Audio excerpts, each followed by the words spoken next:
Ang mga kwento ng pag-ibig, kwento ng buhay, at kwento ng pag-asa dito sa Barangay Love Stories. Love Stories.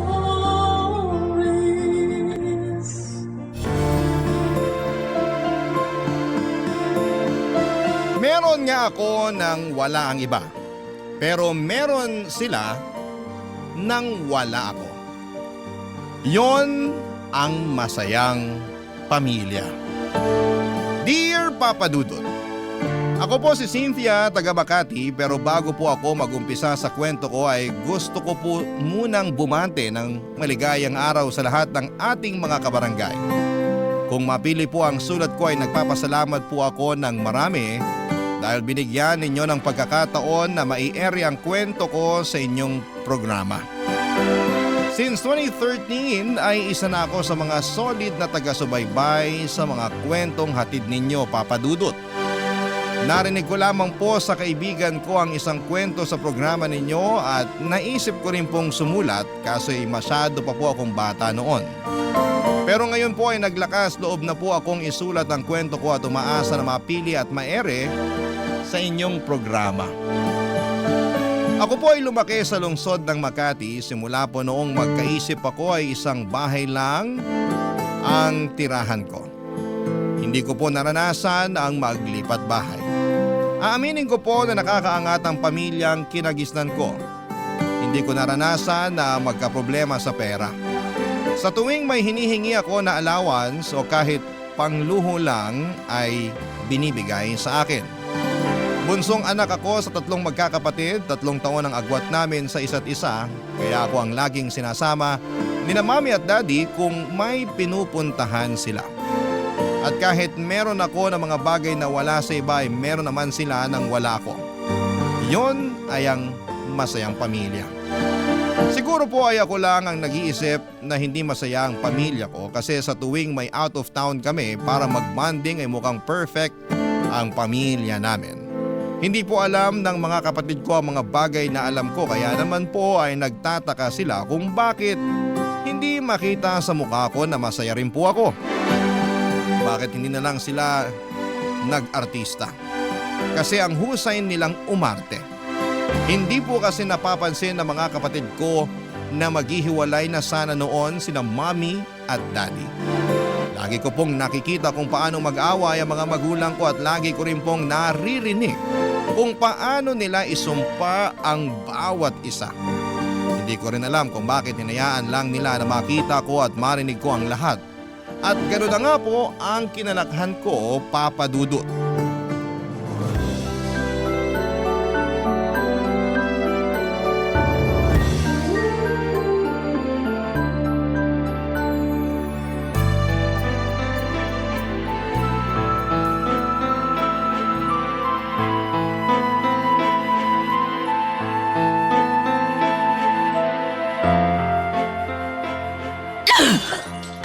Joaquin! Hayop ka talaga! Iba na naman ang babae mo! Ano bang akala mo, tanga ako para hindi ko malaman? Maghiwalay na tayo! Bukas na bukas, tatawag ako si attorney! Ano ba, Carmen? Itigilan mo nga yung kakabato sa akin na kung ano lang mahawakan mo. Hindi ka ba nahihiya? Nakikita ka ng anak mo. Nahihiya? Naririnig mo ba ang sarili mo? Ikaw ang dapat mahiya, Joaquin! Hindi ko alam kung anong sinasabi mo. Matulog ka na at marami nang nainom mo. Bukas tayo mag-usap, honey. Paano mo nagagawang tawagin akong honey sa kabila ng lahat ng ginawa mong panluloko sa akin? Napakababoy mo! Kaya hindi na ako magtataka kung isang araw may magpakilala dito sa bahay at sasabihing anak mo siya. Carmen, tumigil ka na. Naririnig ka ni Cynthia. Maawa ka naman sa anak mo. Maawa? Dapat sa sarili mo yan sinasabi. Matulog ka na, anak. Huwag mong pakinggan ng mami mo. Bakit? Ayaw mong malaman ng anak mong totoo? Stop, Carmen! Please stop! Baby, huwag ka maniwala sa sinasabi ng mami mo, ha? Lasing lang si mami. Baby, nakita mo si daddy kanina sa hotel, di ba? May kasama siyang babaeng pumasok sa elevator. Opo. Ano yung tinatanong mo sa akin kanina, anak? Si daddy mo yung sasagot nun. Sino po yun, Daddy? Bakit po siya nakahawak sa'yo? Friend ni daddy yun, anak. Bakit po nagagalit si Mami? Bakit po kayo nag-aaway? Iiwan mo na ba kami, Daddy? Bakit mo ba nasasabi ang mga yan? Siyempre hindi kayo iiwan ni Daddy. Love kayo ni Daddy. Pero maghihiwalay na kayo ni Mami. Shh, anak, tahan na. Dito lang si Daddy, okay? Hindi kayo iiwan ni Daddy. Lasing lang si Mami, anak. O sige, ganito na lang. Humiga ka na sa kama at mag-uusap lang kami ni Mami. After namin mag-usap, kakantahan ka namin ni Mami hanggang makatulog ka. Okay ba yon? Opo. Okay. Punta ka na sa room mo. I love you, sweetie. I love you, Daddy.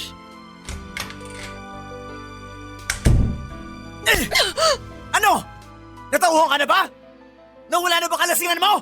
Ikaw pang may ganang manakit ngayon? Napakawalang hiya mo! Bakit mo ako pinakasalan? Maraming beses mo nang ginawa sa akin to! Hayop ka!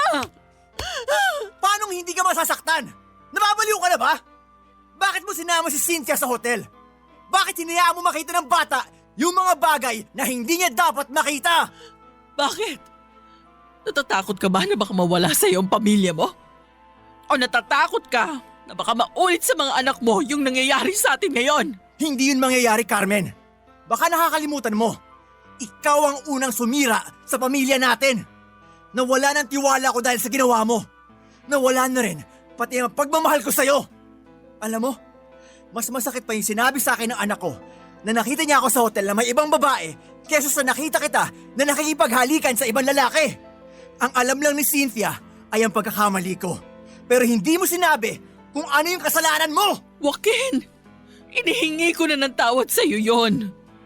Lumuhod ako sa harapan mo noon. Pinagsisisihan ko yon. Hanggang ngayon pala hindi mo pa rin ako napapatawad. Kaya ginagawa mo lahat ng panluloko mo.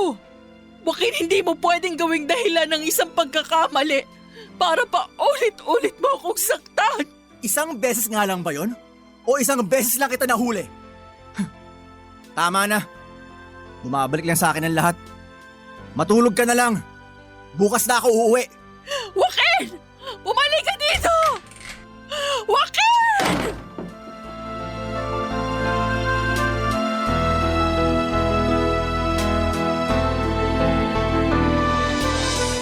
Hindi pa po ako nakakapasok ng kwarto ko noong narinig ko ang pagsampal ni Daddy kay Mommy.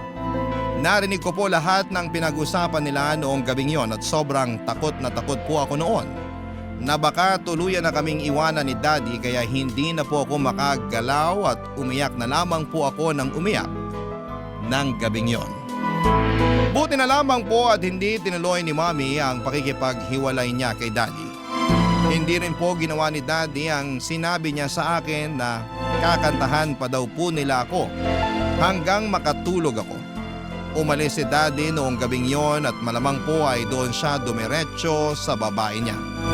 Simula po noon ay lagi ko lang binabantayan ang mga kilos nila. Kaya naman po sa tuwing mag-aaway sila ay lagi kong naririnig.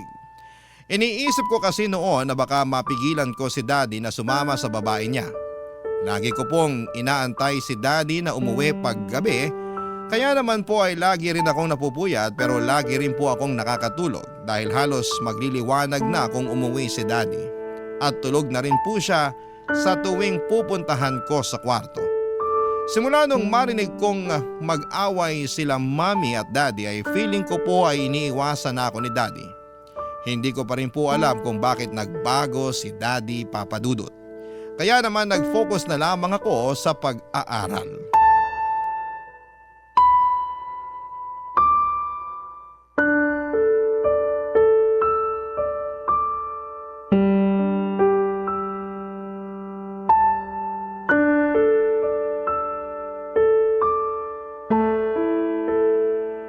Hi, Mommy! Saan ka galing? Ba't late ka nang uwi? Nag-practice po kasi kami. May laban po kasi kami sa school. Sigurado ka ba na tungkol lang yan sa school? Opo, sinabi ko na po sa inyo ni Daddy last month pa. Nakalimutan niyo na po? Okay lang, sanay na naman po ako. Marami lang akong iniisip kaya nakalimutan ko. Pero hindi ibig sabihin nun na hindi kita binibigyan ng importansya. Kaya nga po sanay na ako eh. Kasi alam ko naman na marami kayong iniisip ni Daddy. Sa dami nga po ng iniisip nyo, laging 2 days after ng birthday ko doon nyo lang ako babatiin.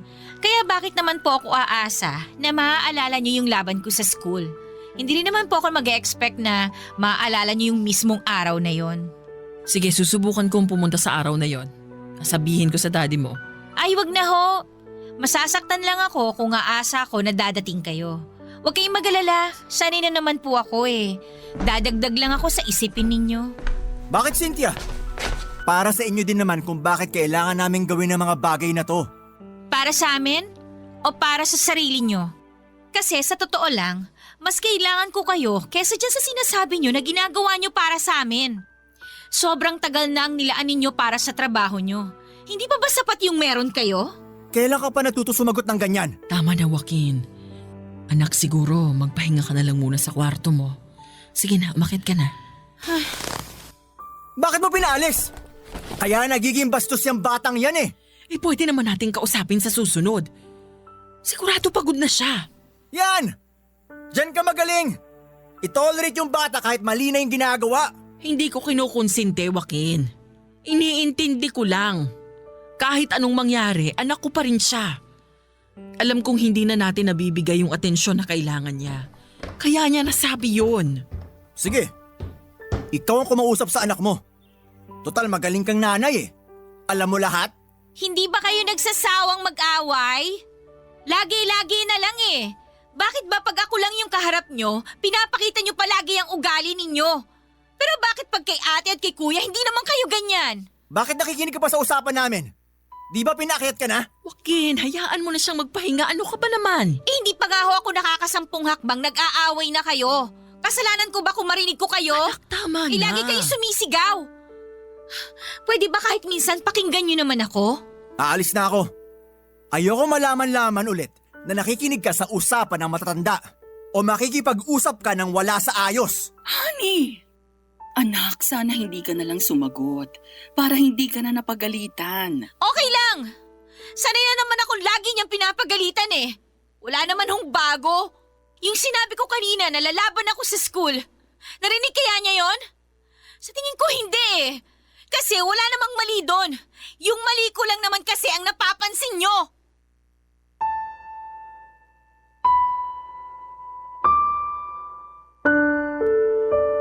As usual, wala pong pumunta sa kompetisyon na sinalihan ko.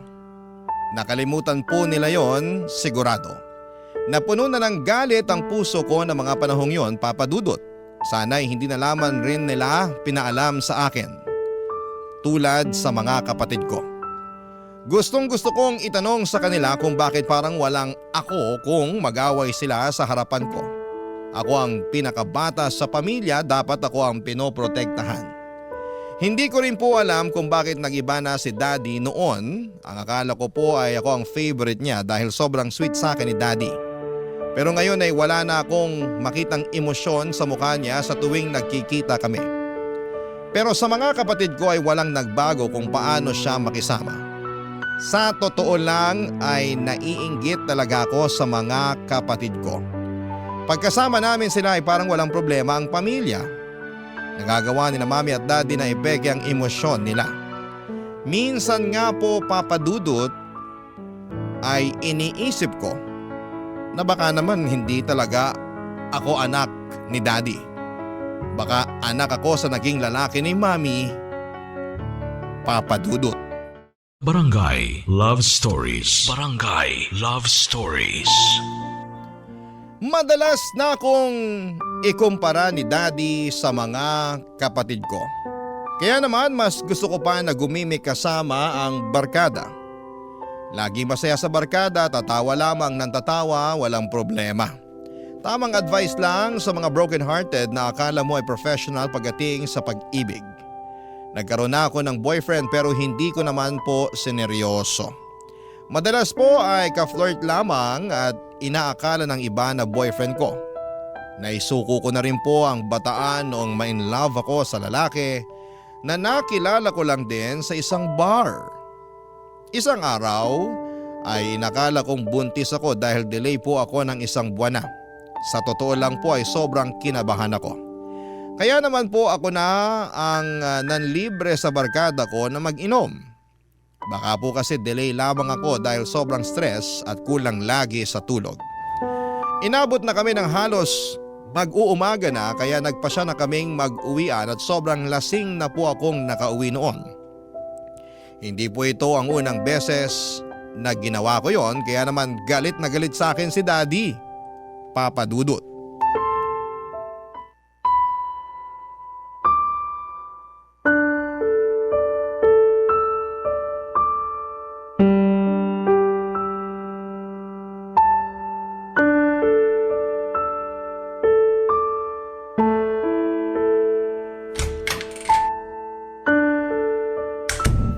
Cynthia?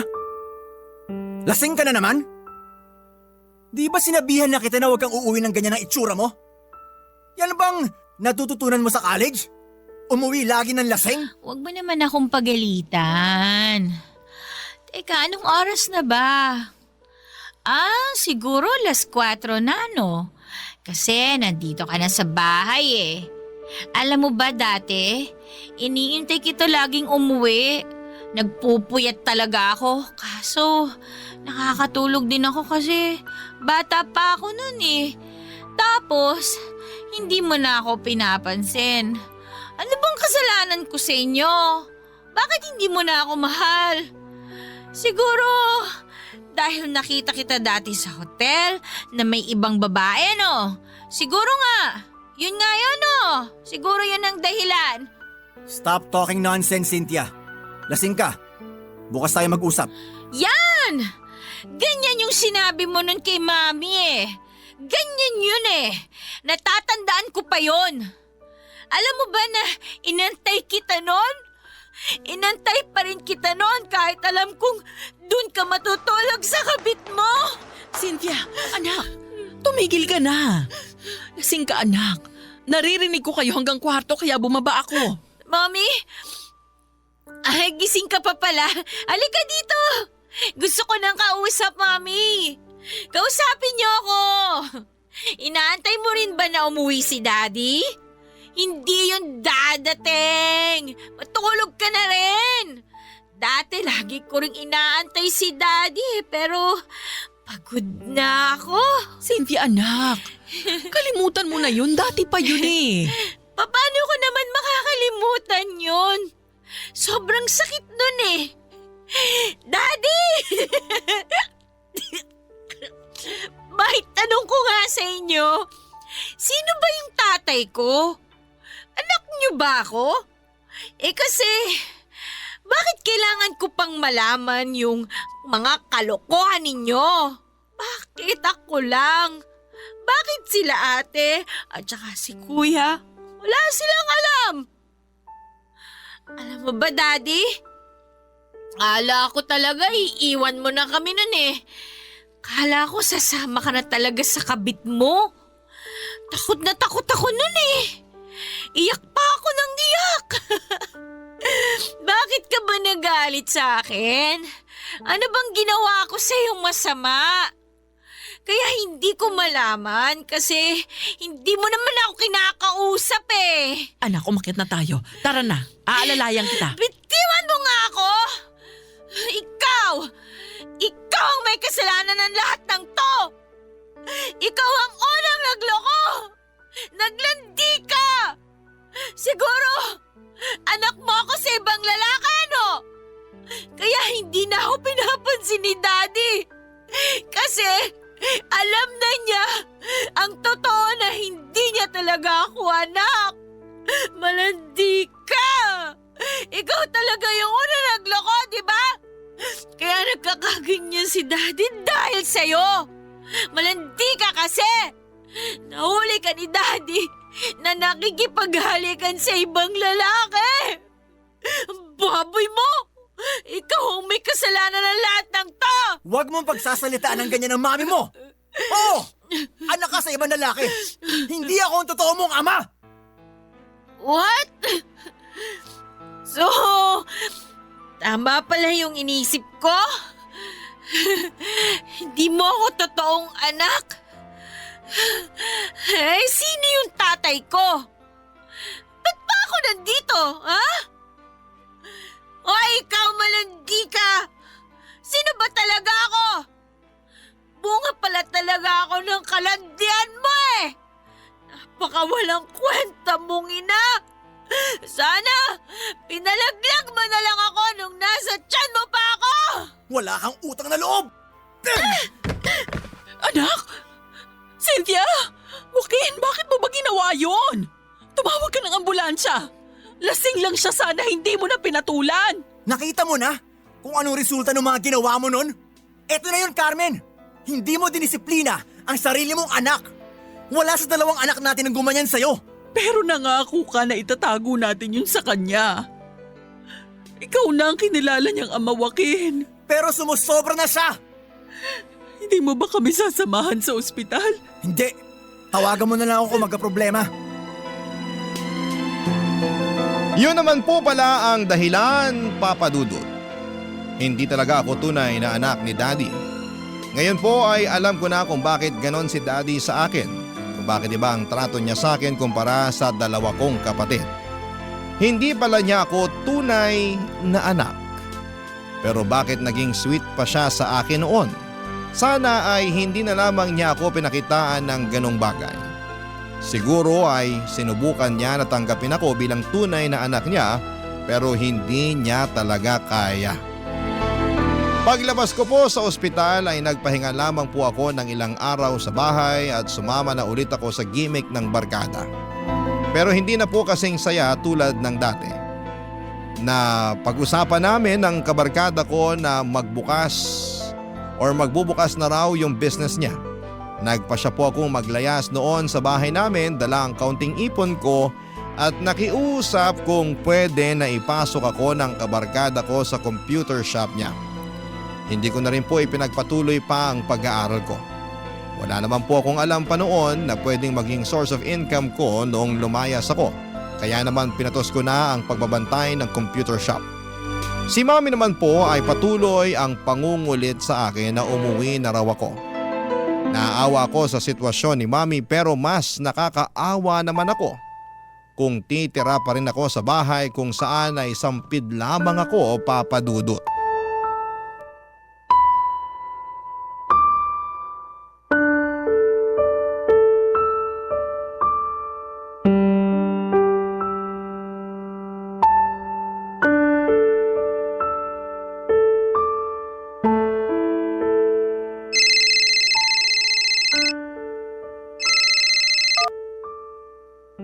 Hello, Cynthia? Cynthia, anak. Bakit? Asan ka ba? Ilang araw ka nang hindi umuuwi. Hindi na po mahalaga kung nasaan ako. Maayos naman yung lagay ko. May inuupahan na rin ako kaya hindi na ako uuwi. Ano bang sinasabi mo? Umuwi ka na at kalalabas mo lang sa ospital. Okay lang ako. Huwag ka na mag-alala. May ipon naman ako galing sa mga binigay ninyo sa akin at may trabaho naman ako. Saan ka naman nagtatrabaho? Bakit ka ba nagkakaganyan? Pwede ba? Huwag niyo na lang akong pakialaman kung saan ako nagtatrabaho. Tsaka bakit mo ba ako pinapauwi? Sampid lang naman ako dyan, di ba? Anong sampid? Sinong nagsabi sa'yo niyan? Anak kita, natural dito ka titira. Tama! Anak mo nga ako. Pero hindi ako anak ni Daddy. Ay, mali. Hindi ako anak ng asawa mo. Hindi ko nga pala siya Daddy. Anak, mag-usap tayo ng maayos. Nasaan ka ba? Susunduin kita. Bakit pa? Para ipamukha sa akin araw-araw na anak lang naman ako sa ibang lalaki? Please, anak. Huwag ka naman magsalita ng ganyan. Ano ba yan? Kung ayaw umuwi, hayaan mo na. Uuwi rin yan pag gutom na. Sabihin mo sa asawa mo, kahit magutom pa ako, hindi ako uuwi. Mas gugustuhin ko pa na magpaalila na lang kesa umuwi dyan. Akin na nga yan. Joaquin, sandali lang. Akin na yan. Hello? Cynthia? Bakit? Bakit mo inagaw sa mami ko yung phone? Ayaw kitang kausap. Balik mo sa mami ko. Ano bang ginagawa mo? Umiiyak na ang mami mo dito. Baka naman pwedeng sundin mo na lang ang gusto ng mami mo. Ganon? Pasensya na ha. Hindi pa ako nagugutom, kaya hindi ako uuwi. Bababa ko na. Kalimutan mo na yung sinabi ko. Galit ako kaya nasabi ko yon. Ang alin doon? Yung hindi mo ako anak? So ikaw ang daddy ko? Totoong anak ka ng mami mo sa ibang lalaki. Pero ako pa rin ang daddy mo. Mahal kita tulad ng pagmamahal ko sa mga kapatid mo. Pero hindi yun ang pinaramdam mo sa akin. Totoong pinilit ko ang sarili ko na mahalin ka na parang tunay kong anak. Mahirap yon. Pero sinubukan ko pa rin. Pero nadadalas ng away namin ng mami mo kaya nadadamay rin kita. Kaya please, umuwi ka na. Hindi ko naman pagkakamali yung ginawa ni mami sa'yo eh. Hindi na ako uuwi. Ilang beses kong sinubukan na kausapin ka dati. Pero lagi kang walang time. Pasensya na, pero wala na rin akong time. Bye. Hindi po talaga ako umuwi, Papa Dudut. Pinanindigan ko ang pagre-rebelde ko. Hindi ko pa rin po maintindihan kung bakit affected siya sa tuwing nasasaktan si Mami pero umuwi naman po siya sa bahay ng kabit niya. Bakit pa kasi ako isinilang ni Mami? Sana ay pinalaglag na lamang ako kung ganito lang din naman pala ang magiging buhay ko. Sa totoo lang ay hindi ako sanay sa buhay na pinili ko. Hindi po ako sanay, Papa Dudut, matulog sa maliit na kutsyon at electric fan lamang. Mainit at malamok, pumayat din ako ng husto dahil sobrang nahihirapan ako. Parang gusto ko na nga lang umuwi noon sa bahay namin kaso baka sabihin lang ulit na nagugutom na ako. Kaya umuwi na ako sa amin. Barangay Love Stories. Barangay Love Stories. Papa Dudut, hindi ko pa rin ibinaba ang pride ko kahit na sinabi ni Daddy ang rason niya. Hindi yon sapat na dahilan para sa akin. Ayoko na rin munang magkaroon ng ugnayan sa kanila, total ay yun din naman ang pinaramdam nila noong doon pa ako nakatira. Meron pong madalas na pumunta sa computer shop noon si Billy. Gwapo ito at maganda ang katawan. Lagi siyang naglalaro sa parehong pwesto kung saan ay malapit po sa akin. Hanggang sa naging friends na nga po kami at mabilis lang na nahulog ang loob ko sa ipinakita niya sa akin at dagdag ang pisikal nitong itsura na nagpakilig sa akin. Nakilala ko na rin ang ibang mga friends niya pag lumalabas kami tuwing wala kaming trabaho. Isa po siyang barista sa isang coffee shop. Meron na rin pong nangyayari sa amin kahit na wala naman talaga kaming relasyon. Paglipas ng isang buwan po ay may napapansin ako na iba sa sarili ko. May mga pagkain akong kakainin at bigla na lamang susuka at sobrang gutom na gutom ako palagi. Kinutuban na ako kaya po gumamit ako ng PT at halos gumuho ang mundo ko nang nag-positive po ang PT, Papa Dudut. Nag-iyak po ako sa tuwing iniisip kong magpalaglag. Hindi ko po kasi kaya naman nag-decide ako na buhayin ang bata.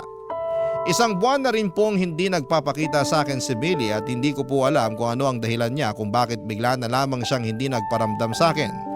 Kaya nagtanong po ako sa mga common friends namin para mahanap at makausap ko siya. At sa wakas ay nakausap ko rin siya, Papa Dudut.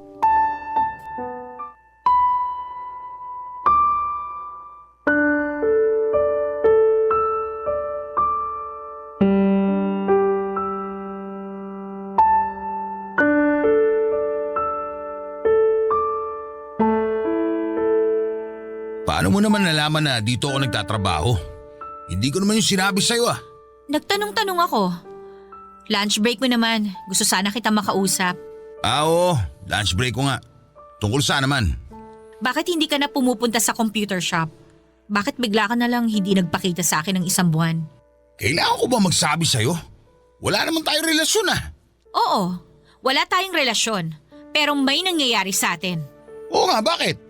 Big deal ba yun sa'yo? Normal na lang naman yung sa panahon ngayon. Hindi ko alam kung anong mararamdaman ko. Grabe ka? Alam mo ba kung anong pinagdadaanan ko? Ano ba kasi gusto mong sabihin? Pwede ba bilisan na natin tong usapan na to? Buntis ako. Ilang buwan? 1 buwan pa lang ang nakakalipas nung huling may nangyari sa atin, Billy. May bala ka bang ipaako sa akin ng batang yan? Kaya hinahanap mo ako? Ipa ako? Ikaw ang tatay nito, Billy! Ako? Paano mo naman nalaman na ako? Hindi ka naman virgin o may nangyari sa atin. Malay ko ba kung may sumalisi sa'yo? Kaya paano ako maniniwala na ako ang ama niyan? At may girlfriend ako, hoy. Kaya hindi pwede ang gusto mo. Ang kapal naman ng mukha mo! Kung iniisip mo na ipipilit ko sa'yo ang batang to, pwes nagkakamali ka! Hindi nga ako perfect. Hindi nga ikaw ang unang nakatabi ko sa kama. Hindi ko naman dinidina yun eh. Hindi nga ako matino at malinis na babae. Tama ka! Pero kaya kong panindigan ang bunga ng kalokohan ko. Kaya kung ikukumpara sa'yo, mas basura ka sa akin. Wala kang kwenta! Aray! Cynthia, Daddy? bakit ka umiiyak? Wala to. Bakit nandito ka? Kasama ko sina Tita Emily mo at Miko. Pinauna ko sila dito sa loob kasi may kinakausap ako sa phone. Kakatapos lang din namin mag-lunch. Alis na ako. Cynthia, wait! Cynthia, anak, saglit lang. Hindi mo ako totoong anak! Please, patawarin mo ako sa mga sinabi ko noon. Pero minahal kita na parang totoo kong anak. Pero ako yung bunga ng pagtataksil sa'yo ni Mami, di ba? Oo, nagpadala ako sa emosyon ko noon pero gusto kong bumawi sa'yo. Ang tagal na panahon kong gustong makausap ka. Gusto kong itanong kung bakit bigla ka na lang nagalit sa akin. I'm sorry, anak. Sana hayaan mo naman makabawi ako sa'yo at sa mami mo. Si Emily, siya yung kabit mo, di ba? Yung kasama niya. Anak niyo ba yon? Oo, Paano ka babawi kung kinakasama mo yung kabit mo? ginagawa ko lang to para kay Miko. Kailangan pa rin niya ako. Eh ako, kailangan rin naman kita nun eh. Wala nga pala akong karapatan na magalit dahil hindi mo naman ako anak. At wala rin akong karapatan na magtampo. Patawarin mo ako sa nagawa ko, anak. Anak, parang namumutla ka. May sakit ka ba? Wala po to, okay lang ako. Anak, gising! Gising, Cynthia! Nawalan nga po ako ng malay noon, Papa Dudut. Hindi ko na po alam ang mga sumunod na nangyari basta ang kwento po sa akin ni Mami si Daddy daw po ang naghatid sa akin sa ospital. Hindi ko rin po alam kung anong nangyari sa kabit noon ni Daddy nung hinatid niya ako. Pinanindigan din po talaga ni Billy ang sinabi niya na hindi sa kanya ang bata. Hindi ko na rin po ipinilit ang bata sa kanya at kakayanin ko ang buhayin ng batang nasa sinapupunan ko hanggat nabubuhay ako. Ibibigay ko po ang buong lakas ko at pagmamahal ko para sa magiging anak ko at kakayanin ko pong maging tatay at nanay, Papa Dudut. Hindi na rin po ako nagulat kung alam nila na buntis ako. Sa ospital po ako diniretso ni Daddy noon dahil akala ni Daddy ay may sakit ako dahil ang putla ko daw noong magkita kami sa coffee shop. Kaya naman po nalaman nila sa doktor na ako po ay nagdadalang tao.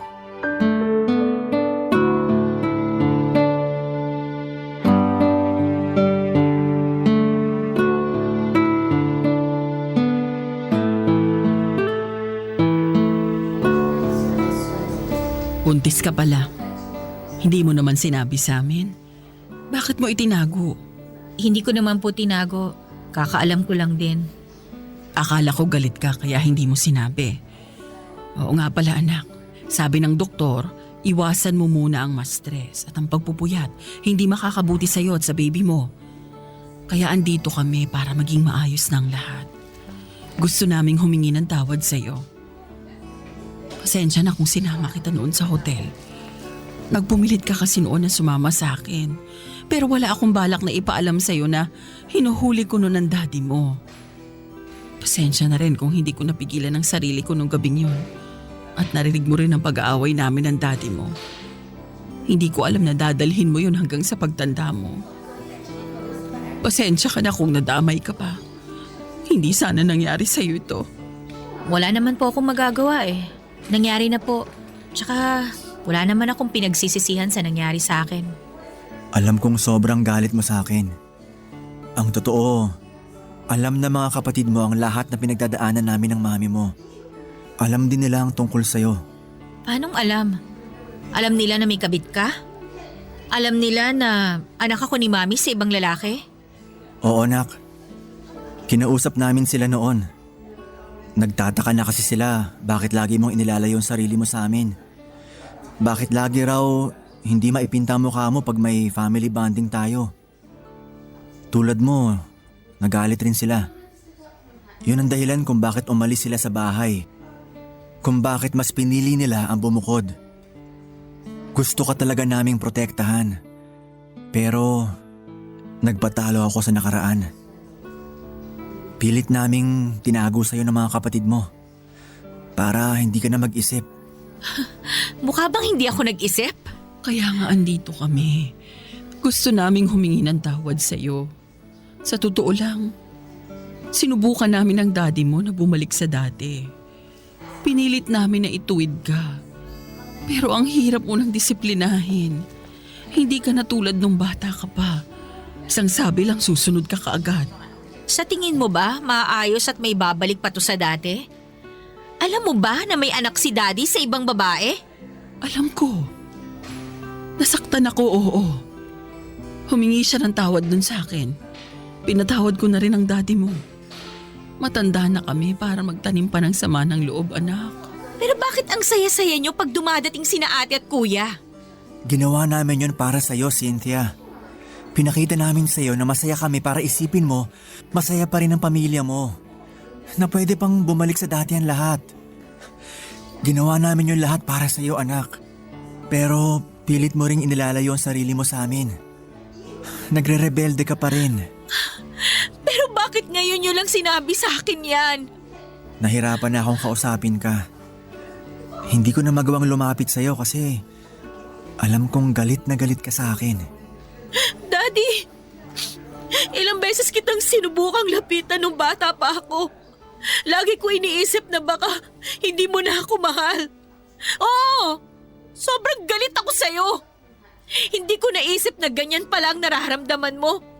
Akala ko dati umaarte lang kayo ni Mami na masaya pag nandiyan sina ate at kuya. Hindi ko alam na ginagawa niyo pala yung lahat para sa akin. Sorry kung pinanghihinaan kami ng loob. Nahihiya kami sa'yo kasi ikaw yung baby namin eh. Pero ngayon magkaka-baby ka na rin. Oo nga pala. Late ko na to naisip. Sino ba yung kausap mo nun sa coffee shop? Andun ba yung nakabuntis sa'yo? Opo. Sinubukan ko pong sabihin na magkakaanak na kami pero ayaw niya eh. Aba, loko-loko naman pala yung boyfriend mo na yun eh. Hindi ko boyfriend yung lalaki, Mami. Pwede ba yung ganon? Grabe na pala talaga ang kabataan ngayon. I'm sorry po. Hayaan mo na. Wala naman na tayong magagawa eh. Andyan na yan. Tagasan ba yung kaibigan mo? Bastos na lalaking yun ha? Kung alam ko lang na andun siya nung araw na yun, masusuntok ko talaga ang mukha nun. Nakilala ko po siya sa binabantayan kong computer shop. Sa kaibigan ko po yun. Pumasok ako ron para kahit paano meron akong panggastos. Patawarin mo kami, anak. Hindi sana sa'yo mangyayari ang mga to kung hindi lang kami naging pabaya. Hayaan niyo na po. Sabi niyo nga, 'di ba? Matanda na tayo para magtanim pa ng mga sama ng loob. Mami, Daddy, pinapatawad ko na po kayo.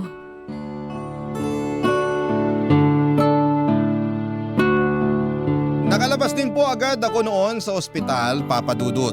Feeling ko po ay bumalik ako sa pagkabata at nakakatuwa dahil sinusubukan talaga nila na puna ng mga taon na nagkulang sila bilang magulang. Hindi po madali para sa akin, nasasaktan pa rin po ako sa tuwing naaalala ko na hindi naman talaga ako anak ni Daddy. Pinangako ko rin po na hindi ko hahayaan na mangyari sa anak ko ang mga naranasan ko sa buhay. Naghanap ako ng mas maayos na trabaho para matustusan ang pangangailangan ng anak ko. Hindi ako umasa sa mga magulang ko at dahil wala na rin pong pinagkakabalahan si Mami ay siya na nga po nag-alaga sa kanyang unang apo habang nagtatrabaho po ako. Si Daddy naman po ay ganun pa rin ang sitwasyon. Umaalis pa rin po sa bahay at kailangan din po siya ni Miko. Natanggap na rin naman ng pamilya namin ang sitwasyon ni Daddy. Hindi na rin ako galit sa anak ni Daddy dahil tulad ko ay anak din siya sa ibang babae. Sa totoo lang po ay nakapunta na si Miko sa bahay namin at aaminin ko po noong una ay parang ayoko sa kanya.